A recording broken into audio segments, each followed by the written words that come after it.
네, 오늘은 하이델베르크 교리문답 23주일입니다. 찬송의 책 483쪽입니다.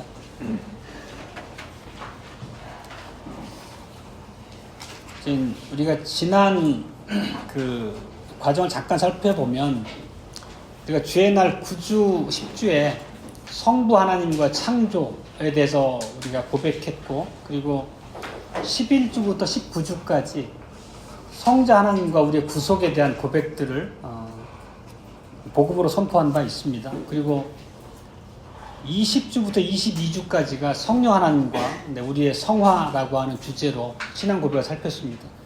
그리고 이제 23주일과 24주일은 우리의 칭의에 대한 교리를 고백하고 그 내용을 중심으로 저희가 복음을 선포하도록 하겠습니다.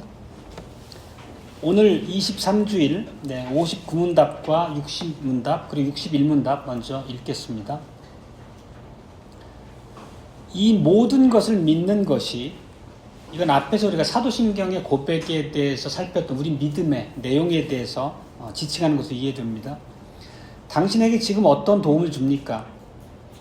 나는 그리스도 안에서 하나님 앞에 의롭게 되며 영원한 생명의 상속자입니다. 제 60문답입니다. 당신은 어떻게 하나님 앞에 의롭게 됩니까? 오직 예수 그리스도를 믿는 참 믿음으로 됩니다. 비록 내가 하나님의 모든 계명을 어기는 심각한 죄를 범했고 그 중에 어느 하나도 제대로 지키지 않았으며 여전히 모든 악으로 향한 성향이 있다고 내 양심이 나를 고소하지만, 그런데도 하나님께서는 나 자신의 공로가 전혀 없이 오직 은혜로 그리스도의 완전한 속죄와 의와 거룩을 나에게 돌려주십니다. 만일 내가 오직 믿는 마음으로 이 은사를 받기만 하면 하나님께서는 마치 내가 어떤 죄도 없고 결코 짓지 않은 것처럼, 그리고 그리스도께서 나를 위해 이루신 모든 순종을 나 자신이 이룬 것처럼 이것들을 나에게 내려주십니다. 61문답입니다. 당신은 왜 오직 믿음으로만 의롭게 된다고 말합니까? 내 믿음의 가치 때문에 내가 하나님께 받아들여지는 것이 아니라 오직 그리스도의 속죄와 의와 거룩만이 하나님 앞에서 나의 의가 되기 때문입니다. 나는 오직 믿음으로 이 의를 받아들여 나 자신의 것으로 삼을 수 있습니다.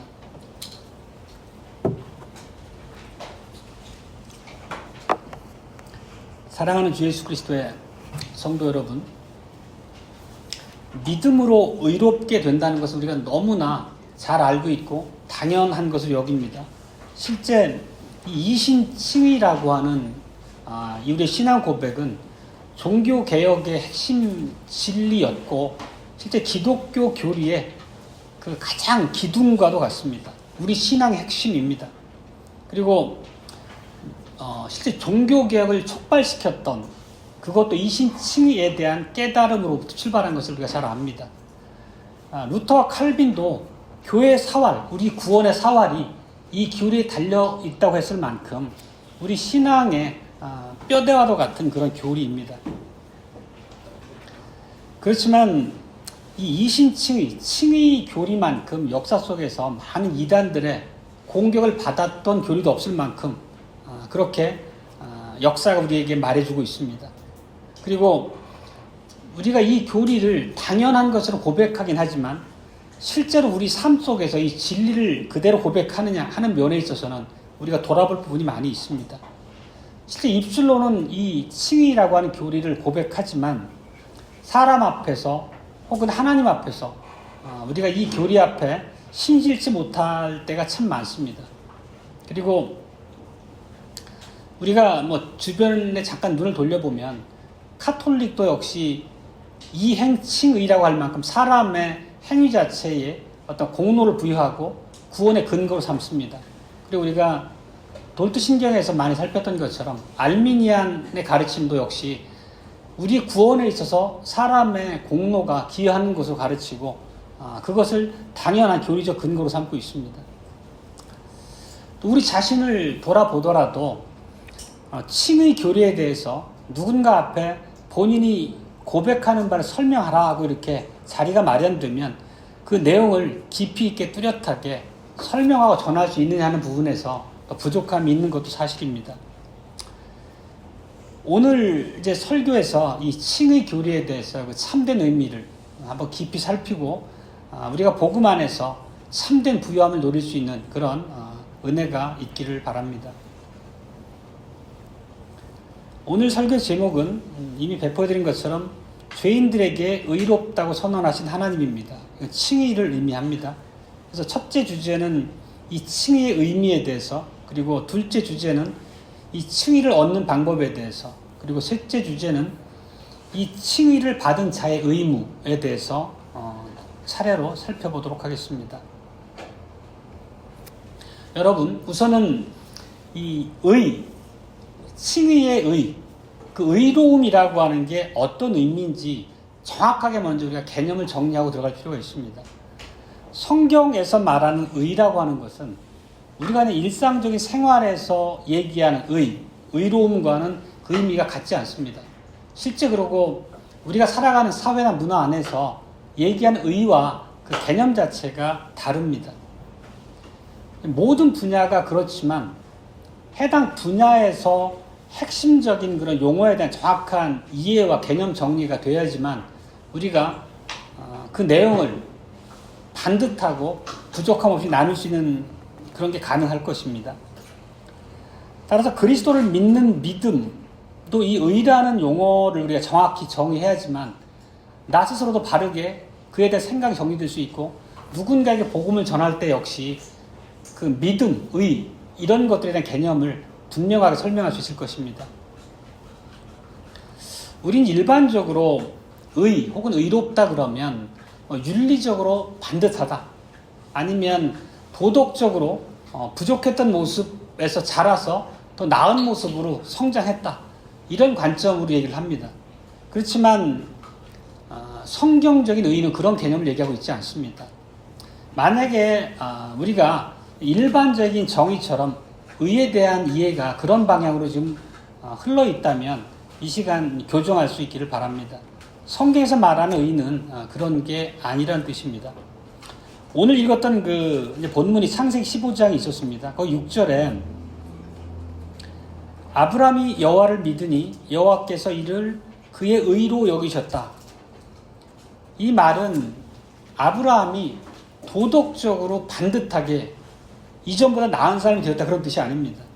우리가 읽은 내용 15장 그 당시에도 아브라함은 역시 죄인이었고 하나님과 언약을 맺은 그 이후 16장으로 이어진 사건을 보더라도 16장이 하갈을 아내로 맞아들이고 이스마엘을 보는 그런 내용입니다. 이게 하나님 앞에 엄연한 죄라는 것입니다. 결국은 15장 6절에서 그를 의로 여기셨다 말씀하셨지만 그 당시나 그 이후에나 아브라함 역시 죄인의 모습을 그대로 가지고 있었다는 뜻입니다. 의라는 개념이 그 앞에서 우리가 살필 수 있듯이 어떤 악했던 사람이 좀 더 덜 악하게 되었다. 윤리적으로 좀 더 반듯한 모습으로 교정되었다. 그런 뜻이 아니라는 뜻입니다.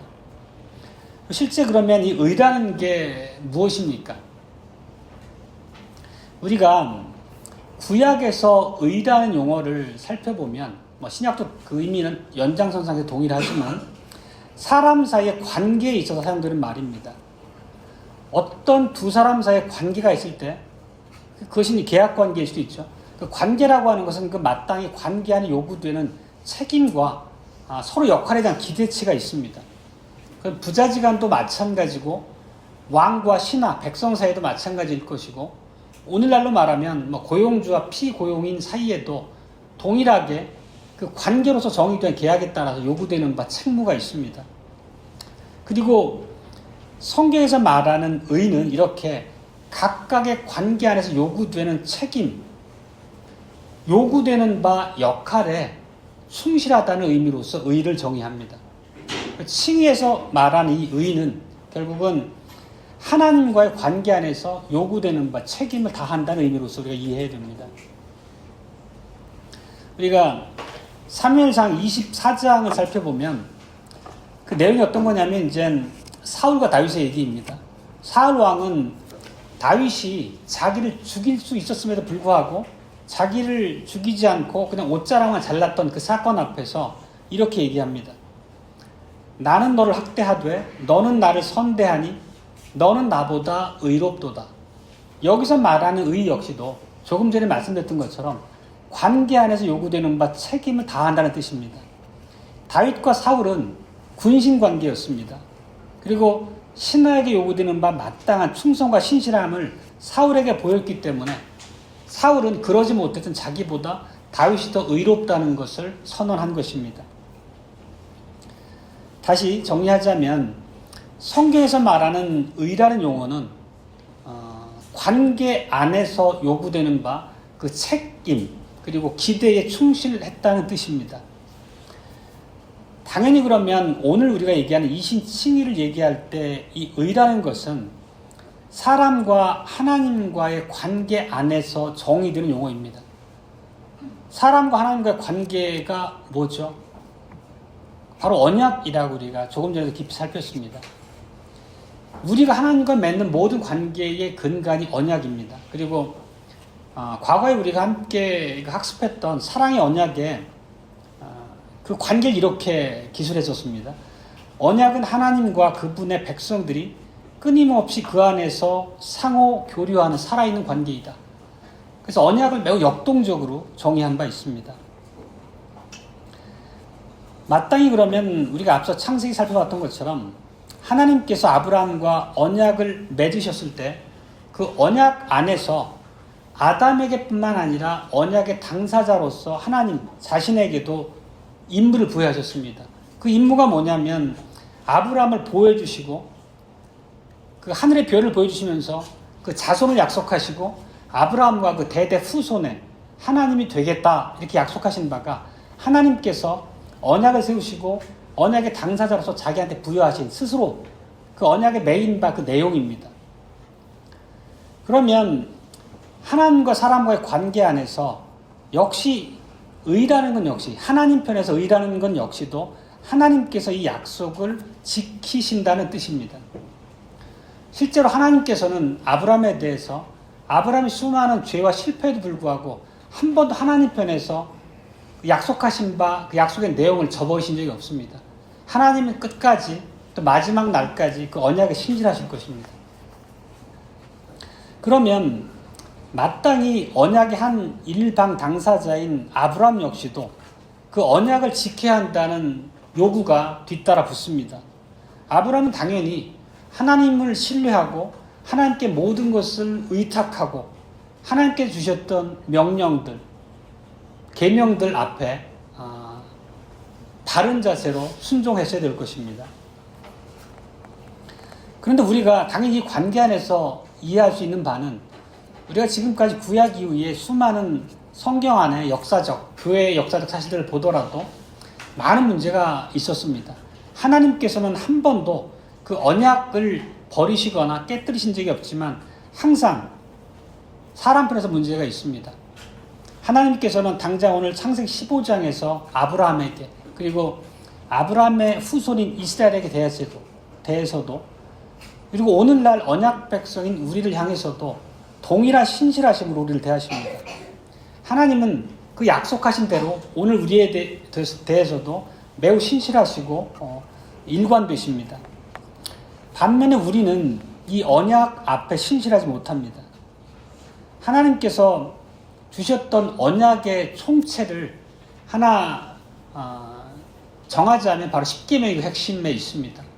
하나님을 어떻게 섬기고 마땅히 언약 백성들의 삶에 실질이 어떻게 정의되어야 되는가를 담고 있는 내용이 십계명입니다. 그렇지만 이스라엘 백성도 마찬가지고 오늘날 우리도 이 언약의 10가지 말씀 앞에 신실하지 못할 때가 매우 많습니다. 그리고 우리가 지난 오래전 그 주의 날 2주일에서 이렇게 고백했었습니다. 비록 하나님의 율법에서 우리에게 마음과 정신과 힘을 다하여 여호와 하나님을 사랑하고 우리 이웃을 내 몸처럼 사랑하라고 하셨지만 우리는 본성적으로 하나님과 이웃을 미워하는 성향이 있다. 이 결국 오늘날 우리가 하나님의 언약 백성 안에서 은혜 안에 살아가더라도 하나님을 알지 못하는 이방인과 다름없이 죄와 부패가 아직 우리 안에 작용을 하고 있다는 뜻입니다. 이렇게 우리 편에서는 이 언약적 요구를 지키지 않을 뿐만 아니라 어찌 보면 지킬 수 있는 능력 자체도 매우 부족하고 없다는 것을 알 수 있습니다. 이렇게 우리 안에 내재된 죄와 부패성 때문에 우리는 하나님과의 언약을 늘 깨뜨리고 파괴할 수 있을 뿐입니다. 하나님과의 언약 관계 안에서 우리는 결코 우리의 힘으로 의로워질 수가 없다는 뜻입니다. 여기서 우리가 이제 의라는 개념을 그러면 추론해 볼 수 있을 것입니다. 아까 말씀드렸던 그 반더발의 성경 언약 연구 안에 있는 내용을 일부를 잠깐 정리해 보자면, 의의 반대는 불의이고, 혹은 이제 의는 선과 같은 의미로 보면, 의와 불의, 선과 악이라고 하는 것은 성경에서 말하는 의미로서는 윤리적이거나 도덕적인 그런 일반적인 용어가 아니라는 것을 말씀드렸습니다. 그것은 결국 의라고 하는 것은, 그 다음에 선이라고 하는 것은 언약에 충실하게 임하고 언약을 존중하는 것이 바로 의고 우리에겐 선입니다. 마찬가지로 언약을 파괴하거나 언약을 가볍게 여기는 것 자체가 바로 불의고 죄라는 뜻입니다.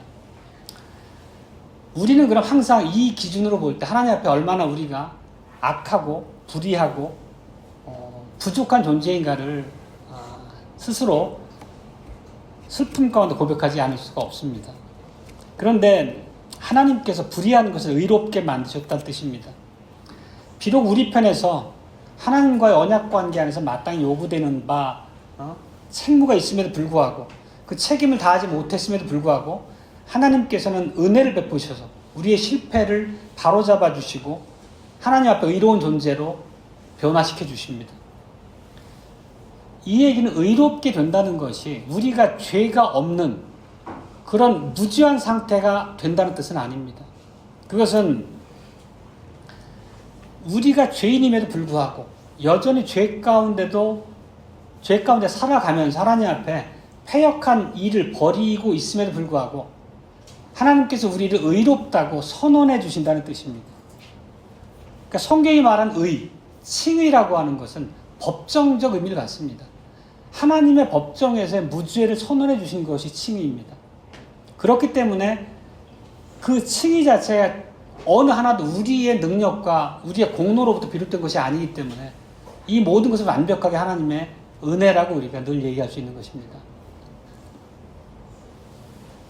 그렇다면 하나님께서는 이렇게 부족하고 죄와 부패를 벗어나지 못한 우리들을 어떻게 죄가 없다고 선언하실 수 있습니까? 재판장이신 하나님께서는 우리를 하나님의 법정에 세우시고 우리에게 신문하십니다. 너희가 언약 관계 안에서 마땅히 내가 너희에게 요구했던 언약적 책무를 어떻게 이행했는지 진술하라고 그렇게 요구하십니다. 그러면 오늘 읽었던 말씀처럼, 로마서 말씀처럼 우리 양심이 하나님 앞에서 우리의 불의에 대해서 고소할 것입니다. 참소할 것입니다. 그러면 하나님께서는, 재판장께서는 이렇게 선언하실 것입니다. 하나님의 모든 계명을 어겨 심각하게 죄를 범했고 그 계명들의 어떤 것도 결코 지키지 않았으며 여전히 온갖 악으로 치우쳐 있다. 이렇게 선언합니다. 그리고 그 내용이 바로 오늘 우리가 본문에서 읽었던 로마서 3장 10절로 12절의 말씀입니다. 기록한 바 의인은 없나니 하나도 없으며 깨닫는 자도 없고 하나님을 찾는 자도 없고 다 치우쳐 한 가지로 무익하게 되고 선을 행하는 자는 없나니 하나도 없도다. 이 말씀을 그대로 우리가 다시 정리해보면 우리는 아무도 의로운 존재가 없다는 뜻이고 하나님께 받아들여질 수도 없다는 뜻입니다. 이것이 실제 우리의 부패한 실상이고 참 모습이라는 뜻입니다. 아무도 이 앞에 항변할 수 있는 사람은 없을 것입니다. 하나님의 법정에서, 하나님의 심판대 앞에서 우리는 결코 우리의 무죄를 주장할 수 없고 자랑할 것이 아무것도 없습니다. 그저 겸손히 무릎 꿇고 그분의 자비를 구할 밖에 다른 길이 없다는 뜻입니다. 우리는 언약적 요구에 대해서 번번이 무너지고 한 번도 하나님의 요구 앞에 신실하지 못했기 때문에 당연히 하나님의 심판대 앞에서 율법이, 우리 양심이 우리를 고소하고 우리는 유죄의 선고를 받을 수밖에 없습니다. 우리가 아무리 자기 마음에 담고 있는 이러저런 변명을 가지고 또 나름대로 자기의 어떻게 보면 한 줌도 안 되는 그런 의로운 모습이라고 주장할 만한 근거를 가지고 나갈지라도 결코 우리 자신을 하나님 앞에서 의로운 존재로 변화시키지 못합니다. 3장 20절에서 이렇게 얘기합니다. 그러므로 율법의 행위로 그의 앞에 의롭다 하심을 얻을 육체가 없나니 율법으로는 죄를 깨달음이니라. 우리가 너무 잘 알고 있는 고백입니다. 그리고 주의 날 사주일 신문답도 이렇게 내용을 우리가 고백했었습니다. 하나님께서는 자범죄와 마찬가지로 원죄에 대해서도 무섭게 진노하십니다. 그러므로 그분은 누구든지 율법책에 기록된 대로 온갖 일을 항상 행하지 아니하는 자는 저주 아래 있는 자라.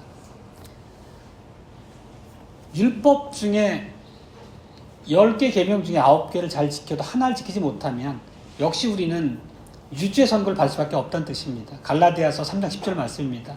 이렇게 선언하신 대로 공의로운 심판에 의해 지금도 그리고 영원히 그 죄들을 형벌하십니다. 바로 이것이 공의의 하나님을 우리가 고백했던 바입니다. 그리고 공의의 하나님은 그 언약적 책임을 이행하지 않은 우리에게 대해서 영원한 파멸을 선언합니다. 영원한 형벌을 받을 수밖에 없는 존재라는 뜻입니다. 그렇지만 여기에 또 놀라운 국면의 전환이 있습니다. 하나님의 법정에서는 우리 자신만 있는 것이 아닙니다. 바로 우리를 세우셨던 그 하나님의 법정에 우리와 함께 예수 그리스도가 서 계십니다. 우리를 위해서, 우리를 변호하기 위해서 예수님께서 그 자리에 나타나십니다. 특별히 그 손에 우리를 위한 선물을 들고 그 자리에 함께 임하신다는 뜻입니다. 그리고 우리가 11주일부터 19주일까지 예수 그리스도와 우리의 구속에 대해서 고백한 내용들이 있습니다. 일반적으로 통상의 교회들은 사도신경을 1분도 채 안 되는 시간 동안 고백하고 그것으로 사실 마치지만 우리들은 사도신경의 조항 하나하나에 대해서 깊이 있게 담긴 의미를 우리가 살피고 우리의 마음에 새기고 신앙 고백으로 우리가 삼기를 원했습니다. 그 은혜의 내용들을 우리가 너무나 잘 알고 있습니다. 그럼 우리가 그 11주부터 19주까지 고백했던 내용들의 핵심만 간추려서 잠깐 한번 살펴보도록 하겠습니다. 11주일에서 이렇게 고백했습니다. 왜 하나님의 아들을 구주라고 부릅니까? 그가 우리를 우리의 모든 죄에서 구원하시기 때문에, 그리고 구원은 그 이외에 어느 누구에게서도 찾거나 발견될 수 없기 때문입니다 라고 고백했습니다. 예수님께서 우리의 구속을 위해서 하셨던 일에 대한 고백들을 짧게 살펴보는 것입니다. 13주일엔 이렇게 고백했습니다. 왜냐하면 그가 금이나 은이 아니라 그의 보혈로서 우리의 모든 죄로부터 우리의 몸과 영혼을 구속하셨고 우리를 마귀의 모든 권세에서 자유하게 하여 그 자신의 소유로 삼으셨기 때문입니다. 그리고 36문답입니다. 14주일에 포함되어 있습니다. 그리스도의 잉태와 탄생으로부터 오는 유익에 대해서 이렇게 고백했었습니다. 그리스도는 우리의 중보자이심으로 그의 순결함과 완전한 거룩함으로 내가 잉태되고 태어날 때의 내 죄를 하나님 눈앞에서 덮어주십니다. 그리고 15주일에 포함된 37문답에서는 이렇게 고백했습니다. 그리스도는 땅에 사셨던 동안 내내, 특히 최후에는 전 인류의 죄에 대한 하나님의 진노를 몸과 영혼으로 담당하셨습니다. 이렇게 유일한 대속제물인 그의 고난으로서 우리의 몸과 영혼을 영원한 저주로부터 구속하셨고 하나님의 은혜와 의와 영원한 생명을 우리를 위해 획득하신 것입니다. 16주일입니다. 하나님의 공의와 진리로 인해 우리의 죗값은 하나님의 아들의 죽음 이외에는 달리 만족하게 치를 길이 없기 때문입니다. 17주일입니다. 그리스도는 자신의 부활에 의해서 죽음을 이기셨기에 우리로 하여금 자신의 죽음으로써 획득하신 의에 참여하도록 하십니다. 이 의는 언약적 용어라고 앞에서 우리가 그 개념을 정의한 바 있습니다. 18절에서 이렇게 고백했습니다. 그리스도는 하늘에서 자신의 아버지 앞에 계신 우리의 대언자이십니다. 우리가 부름받아 서 있는 그 하나님의 법정, 그 심판대 앞에서 우리의 대언자로 함께 하신다는 뜻입니다. 그리스도께서 오늘 하늘에서, 하늘의 법정에서 당신의 아버지 앞에서 우리 변호인으로서 우리의 유익을 위해 계신다. 이렇게 고백했었습니다. 그리고 이 모든 것이 성찬 예식문 안에 잘 요약돼서 담겨 있습니다. 성찬이라고 하는 게 이렇게 우리를 구속하신 하나님의 언약 안에 담긴 놀라운 언약들을 우리한테 상기시키고 확인해 줍니다. 그 짤막하게 한 부분만 보면 처음에 그리스도의 성육신부터 지상에서 생의 마지막까지 그리스도께서는 우리가 영원히 멸망당하게 될 하나님의 진노를 우리를 위해서 짊어져 주셨습니다. 이렇게 성찬 예식문에도 요약해서 잘 담겨 있습니다. 그리고 이제 오늘 우리가 주의 날 23주일에 이르는 것입니다. 그리고 오늘 그 고백 안에 보면 이런 표현이 있습니다. 그리스도 사역에 대해서 완전한 속죄와 의와 거룩 이렇게 표현했습니다. 이 완전한 속죄가 영어로 보면 그 perfect satisfaction이거든요. 그러니까 완전한 만족이라는 뜻입니다. 그 말씀은 완전한 속죄라는 의미가 하나님의 공의에 대해서 완벽한 만족으로서 예수 그리스도의 사역을 이 단어 안에 담고 있는 것입니다. 하나님께서는 우리가 하나님과의 언약 관계 안에서 우리에게 요구된 바 언약적 책무를 제대로 감당하지 못했다는 것을 아십니다. 그렇지만 동시에 그리스도께서 우리 죄를 위해서 하나님의 공의를 perfect satisfaction입니다. 완벽하게 만족시키셨다는 것도 아십니다. 바로 이러한 매칭, 이러한 연관 관계 때문에 위대한 변화가 우리에게 임하는 것입니다.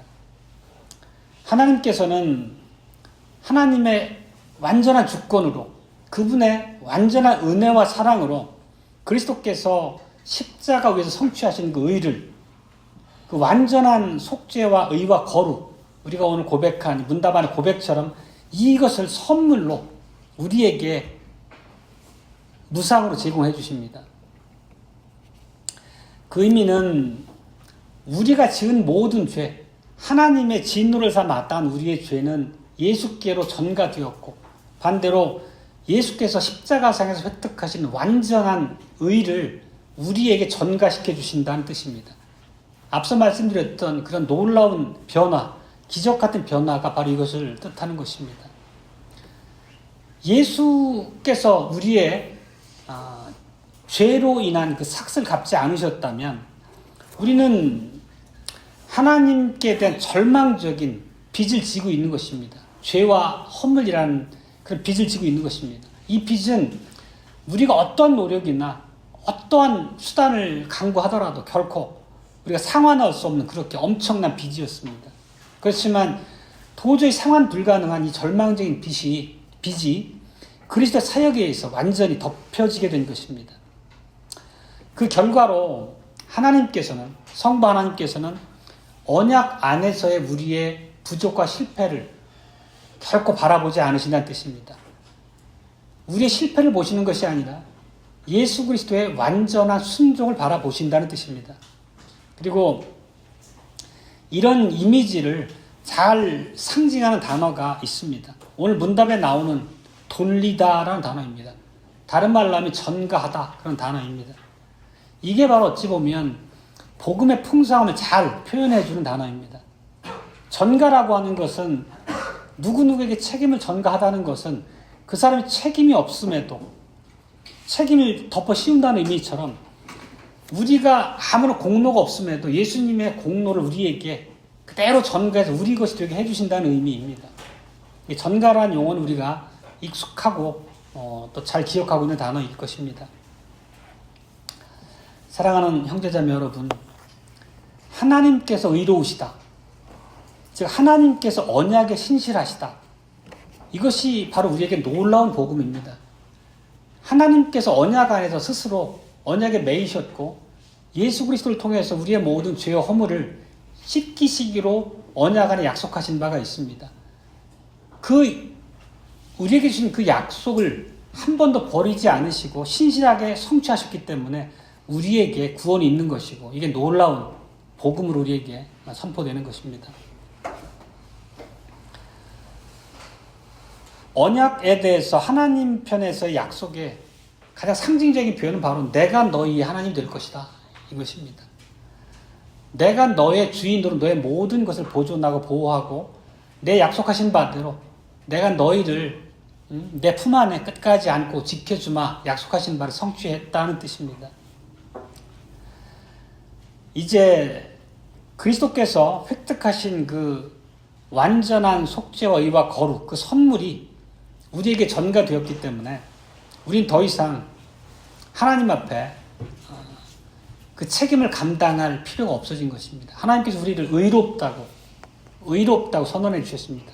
우리가 의롭게 됐다는 것은 우리가 언약적 책임을 다 했다. 인 것처럼 인정하신다는 뜻입니다. 그러니까 더 이상 우리는 책임을 질 것이 없고 완전히 하나님 앞에 언약적 모든 책임을 완수한 그런 존재로서 우리를 받아들여 주시고 용납하신다는 뜻입니다. 그 결과가 하나님과 함께 하게 될 영생이라는 것입니다. 그리고 오늘 3장 22절에 보면 하나님의 의라는 단어가 있습니다. 잠시 읽어보면 곧 예수 그리스도를 믿음으로 말미암아 모든 믿는 자에게 미치는 하나님의 의니 차별이 없느니라. 여기서 우리가 이제 이 용어를 잠깐 정의하고 넘어가고 싶은데 하나님의 의라고 하는 것은 하나님께서 의로우시다. 하나님은 의로우신 분이다. 그런 뜻으로 쓰는 단어가 아닙니다. 이 로마서 문맥 안에서는. 그것은 하나님의 의라는 것은 예수 그리스도께서 십자가 안에서 성취하신 그 하나님의 모든 언약을 완벽하게 만족시키신 그것을 우리 죄인들에게 적용하시는 하나님의 구원의 방식으로서의 하나님의 의라는 단어를 쓰고 있는 것입니다. 그리고 24절에서 이렇게 그것을 잘 설명하고 있습니다. 그리스도 예수 안에 있는 구속으로 말미암아 하나님의 은혜로 값없이 의롭다 하심을 얻은 것. 결국 이것이 하나님의 의를 우리에게 전가시켜 주시는 하나님의 의라고 하는 것은 예수 그리스도께서 성취하신 그 의를 우리에게 적용하신다는 의미로서 우리가 여기서 사용되고 있음을 알 수 있습니다. 그리고 구속이라는 것도 우리가 잘 아시는 말씀입니다. 그러니까 구원과 구속은 동일한 얘기인데 구속은 굳이 용어적 정의를 하자면 하나님 편에서의 용어적인 정의고 구원은 우리가 받은 우리 편에서 구원을 이해할 수 있습니다. 이 구속이라고 하는 것은 이제 영어로 redeem인데 영어적으로 죄송한데 이 의미 자체가 누군가의 몸값을 지불하고 그 사람을 자유인으로 되게 풀어준다는 그런 의미입니다. 결국은 몸값으로 지불된 게 누굽니까? 예수 그리스도라는 뜻입니다. 예수 그리스도께서도 스스로 자기를 대속물로 주기 위해서 오셨다라고 복음서를 통해서 우리에게 말씀하신 바가 있습니다. 바로 예수님 당신께서 하나님의 진노를 풀기 위해서 우리의 언약적 책임을 대신하기 위해서 희생 제사의 제물로서 드려졌다는 의미입니다. 그리고 이 내용을 고린도후서 5장 21절에서 이렇게 바울이 기록했습니다. 하나님이 죄를 알지도 못하신 자로 우리를 대신하여 죄를 삼으신 것은 우리로 하나님 죄 안에 하나님의 의가 되게 하려 하심이니라. 지금까지 살펴본 것처럼 이 칭의라고 하는 것은 우리가 할 수 있는 일이 아니고 완벽하게 하나님의 행위입니다. 하나님께서 주권적으로 완전히 값없이 우리에게 주시는 선물로서의 칭의라는 뜻입니다. 그리고 이제 마지막 주제로 이 칭의를 받은 자의 의무에 대해서 한번 살펴보겠습니다. 우리가 오늘 읽었던 로마서 3장에 보면은 거듭해서 바울은 믿음을 통하여 그리고 믿음에 의해서 우리가 의롭게 되었다고 말합니다. 그러면 여기서 말하는 이 믿음의 의미를 우리가 살피는데 우리가 믿음에 대해서 잘못 알고 있는 내용을 먼저 살핌으로써 그 뜻을 바로잡아 가도록 하겠습니다. 믿음이라고 하는 것은 하나님의 심판대 앞에 설 때 우리가 노력해서 우리가 잘 준비해서 하나님께 제시할 수 있는 그런 것이 아니라는 것을 우리가 앞에서 살핌으로 이미 잘 아셨을 것입니다. 제가 하나님 앞에 내가 언약적 책무 앞에 어떻게 그 이행을 했는지 보고해라 할 때 우리가 주섬주섬 가지고 간 그것을 하나님께 보여드림으로 우리의 무죄를 받을 수 있는 그런 것이 아니라는 뜻입니다. 믿음 자체가. 그래서 개혁자 존 칼빈은 믿음을 영혼의 손이라고 표현했습니다. 영혼의 손. 하나의 예시를 들어서 설명을 해보자면 만약에 여러분께서 선물을 저에게 주신다고 하면 저는 그 선물을 받기 위해서 손을 내밀어야 됩니다. 그리고 선물을 받기 위해서 손을 내민다는 것 자체가 내가 선물을 받기 위해서 어떤 노력을 했다는 뜻이 아닙니다. 여러분께서는 선물을 준비하시고 그 선물을 저에게 주기로 이미 결정하신 거고 저는 단지 그 선물을 받기 위해서 손을 내밀 뿐입니다. 그리고 만일 제가 손을 내밀지 않는다면 그 선물로서 주시는 그것에 대해서 제가 관심이 없거나 원치 않는다는 뜻이 될 겁니다. 그건 스스로 선물을 걷어찬다는 의미의 다름 아니겠습니다. 다시 말씀드리지만 믿음은 영혼의 손입니다. 하나님께서는 우리를 위해서 선물을 준비하셨습니다. 앞서 계속 말씀드렸던 바로 예수 그리스도 안에서 획득하신 하나님의 의, 칭의라고 하는 선물을 우리에게 주십니다. 우리가 자격이 있어서가 아니라 완벽하게 하나님의 선의로서 그분의 사랑으로서 우리에게 값없이 주시는 것입니다. 우리는 이 선물을 어떻게 받을 수 있습니까? 앞서 말씀드린 대로 믿음은 영혼의 손입니다. 우리가 영혼의 손을 뻗어서 하나님께서 주신 이 선물을 받는 행위, 이 자체를 믿음이라고 말씀드리는 것입니다.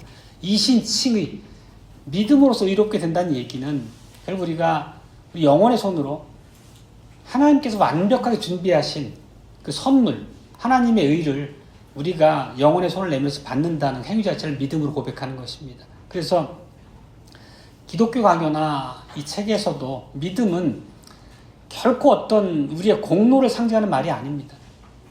우리가 짜내서 우리의 의지로 만들어낸 믿음이 아니라 단지 선물을 받기 위한 그런 도구, 수단으로서 정의를 합니다.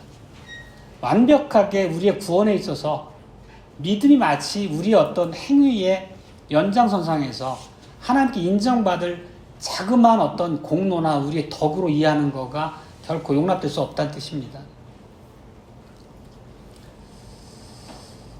육신문답 마지막 부분에 이렇게 고백합니다.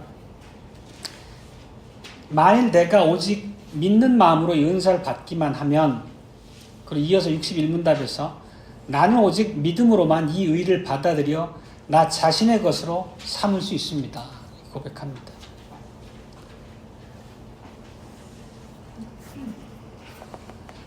그리고 당연하지만 하나 더 짚고 넘어가면 이 하나님의 이 의를, 이 무죄 선언을 받아들이기 위해서 우리가 할 바가 있습니까?